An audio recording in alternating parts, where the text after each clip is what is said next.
going to welcome. Thanks so much for the wonderful speech, Ms. Asher.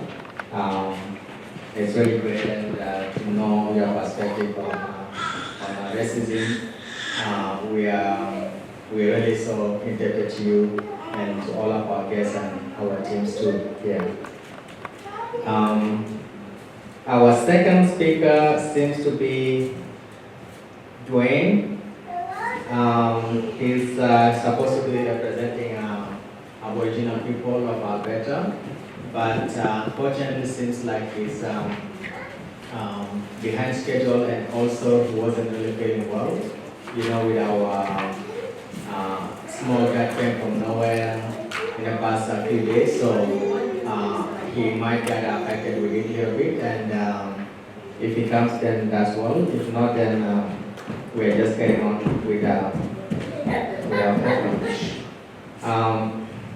We're going to skip to our third speaker, an awesome guy. There's something that I just want to mention about the third speaker, which is also more unique. We've been working with him before we start the program of sponsorship through the organization itself. We've been working with him sponsoring refugees through Group of 5, and he has been a wonderful person to me in particular, and in the way that he does these things. We are also so indebted to him. He's our vice chair for LAZD, Alberta, LAZDS-CANADA, and his name is Mr. Saul Tesfoliget, and he's supposed to be as third speaker, but we're going to welcome him as a second. Welcome, Mr. Saul.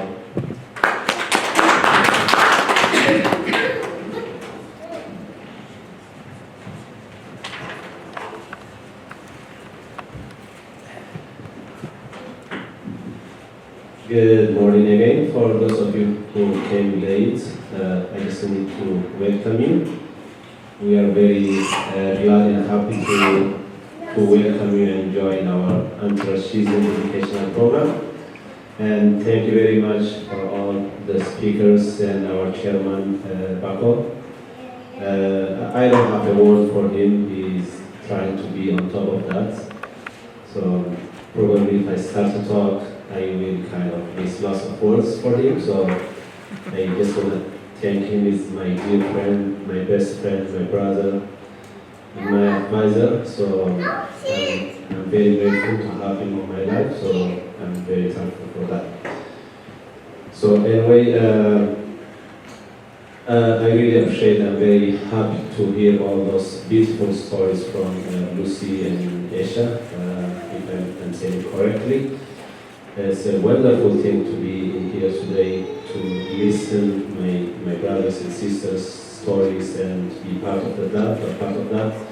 I'm very grateful. I don't have that big story, but I will try to share as much as I can. Let me start my speech by having a proverb from our late former President Nelson Mandela. It says that, quote, "No one is born hating another person because of the color of their skin, or their background, or their religion. People must learn to hate, and if they can learn to hate, they can be taught to love. For love comes more natural to the human heart than its opposite," unquote. And I find out this is a very, very great proverb to begin with. As all of us in here, as blacks, we kind of face some sort of racism in our life, either systematically or either through wars, either through different institutions. We have faced some sort of racism here.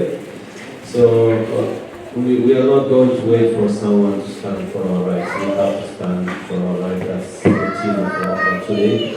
And let me emphasize, this world. For love comes more natural to the human heart than its opposite. This is the theme of our workshop today. So we are in here to spread the love, not to spread the hate. We are not in here to spread, to complain that we are facing this racism to others. We are in here to spread the love and to educate our brothers and sisters. I wish that our plan was to host some of the NDP and Liberal representatives so that they can listen to our stories. But hopefully, if they join us late, we will kind of share our draft speeches and they can hear what we are talking about.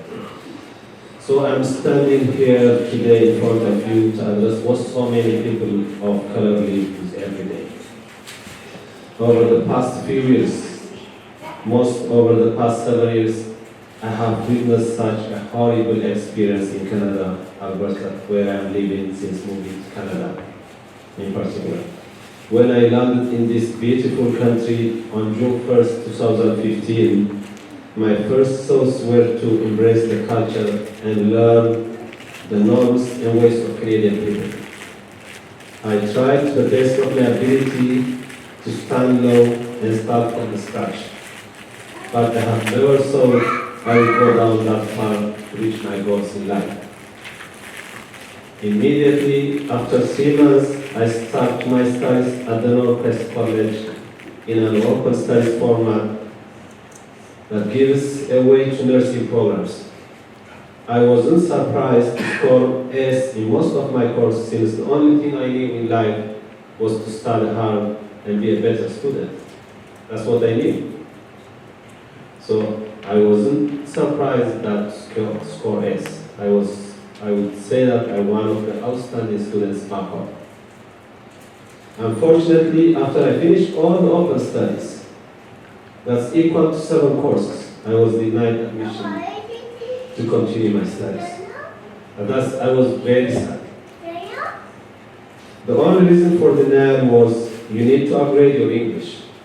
And there was another word for that, you are a second language speaker to English. I tried to provide all my documentation for my previous studies from University of Asmara, Eritrea, but without success.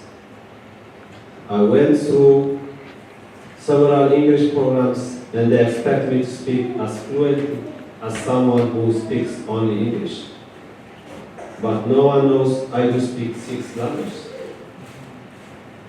Even though I am from Eritrea, I can speak Arabic with South Sudanese people. I can speak Amharic with my friend Ayale. I do speak 6 different languages. And the college expects me to speak as fluent as a white speaker or as a native speaker. I really thought that I would be discriminated of my accent, of my poor accent. I was judged for my poor accent and no one is interested in examining my knowledge and my educational background. Though I went through the English programs for about 3 years at the college, I have barely improved or changed my accent, but I have wasted my precious time and money. But these are not isolated incidents or elsewhere problems. Prejudice and discrimination is a lived reality for far too many people. I know that for so many of you listening right now, the last thing you want to hear from me is what happened next. What did you do to overcome your obstacles? Did you stop them? Did you find a way to continue your education or your dreams? I am not here today to describe a reality I do not know or speak to a pain I have never felt.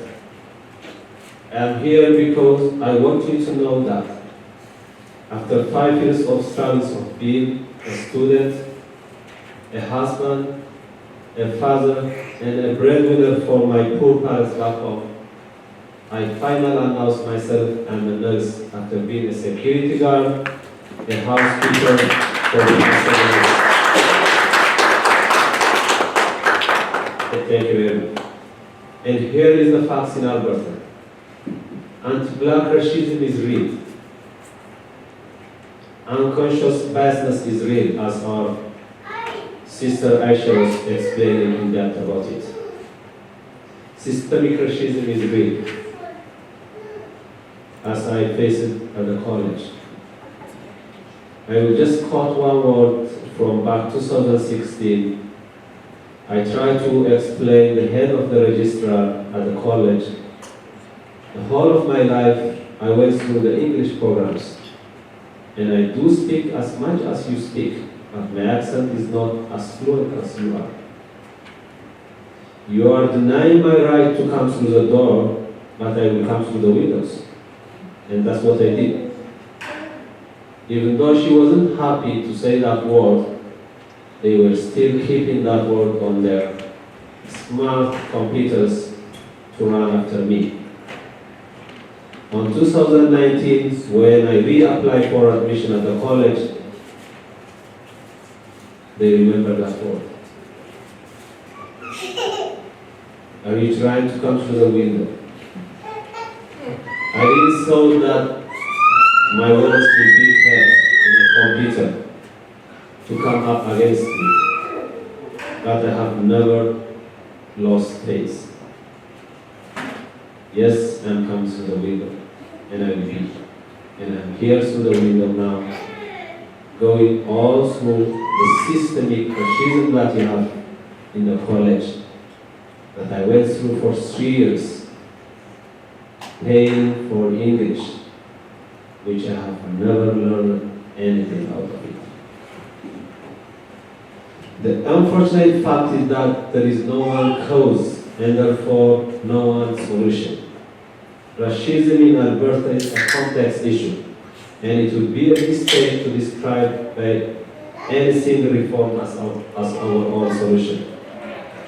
To all my beloved brothers and sisters, I am not here to set up a plan and recommend for loosening systemic racism against black communities, but to share my experience. Nonetheless, we don't want to blame or look for someone to make change for us, but Life at Zero Development Initiative needs to be part of the solution. Let me finish my speech by repeating Nelson Mandela's quote: "For love comes more naturally to the human heart than its opposite." Let's learn from one another and give chance to people according to their skills, knowledge, and educational background. And thank you very much for listening.